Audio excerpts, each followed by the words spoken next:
महिनाभर हे यशस्वी आंदोलन चाललं. या आंदोलनातून देशानं म्हणजे त्यात राजकारण आलं, समाजकारण आलं, माध्यमं आली, सर्व स्तरांनी बरं. नेमका काय बोध घ्यावा या यशस्वी आंदोलनात? आहे ना सांगतो ना. या यशस्वी आंदोलनाचा एवढाच बोध घ्यावा लागेल. सत्ता आहे, बहुमत आहे म्हणून जास्त माज दाखवू नका.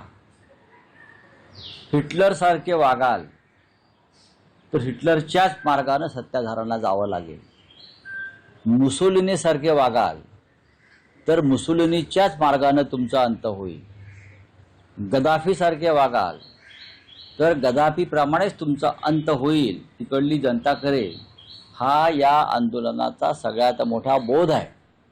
हा जर आमच्या राज्यकर्त्याने घेतले असतील तर उद्या होणारं पार्लमेंट जे आहे सुरू त्यात त्यांचं प्रतिबिंब दिसेल.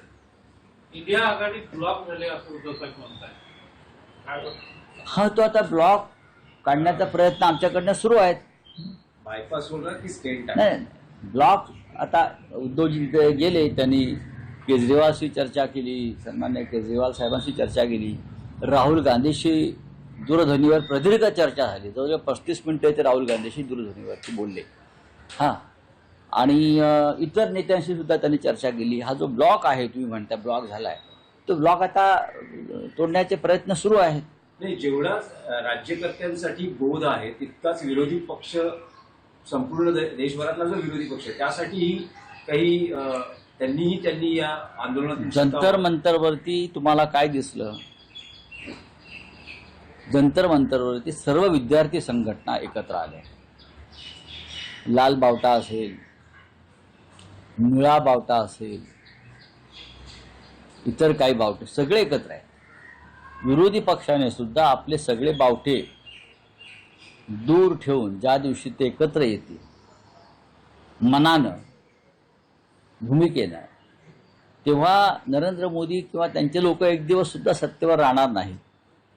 ज्या एका कारणासाठी नेट पेपर फुटीच्या जंतर मंतरवरती भव्य आंदोलन झालं आणि जगाने त्याची दखल घेतली, अशा प्रकारचं आंदोलन आणि संघर्ष EVM घोटाळा, मतचोरी, आमदार खासदारांची फोडाफोडी, पक्ष फोडणं, संविधानावर हल्ला या कारणासाठी एकत्र येऊन आपण लढा दिला तर सत्ताधाऱ्यांना देश सोडून पळून जावं लागेल. राहुल साहेब, काल शरद पवारांची प्रतिक्रिया आली आहे. त्यांचं असं म्हणणं आहे की मी जेव्हा पंतप्रधानांना भेटलो त्यावेळेस त्यांना मी हे सांगितलं की एकतर तुम्हाला मंत्र्यांचा राजीनामा घ्यावा लागेल किंवा तुम्हाला आंदोलकांशी चर्चा करावी लागेल. मग चांगली गोष्ट आहे. शरद पवार हे अत्यंत अनुभवी आहेत आणि सध्या देशाच्या राजकारणातले ते पुराण पुरुष आहेत, सगळ्यात ज्येष्ठ.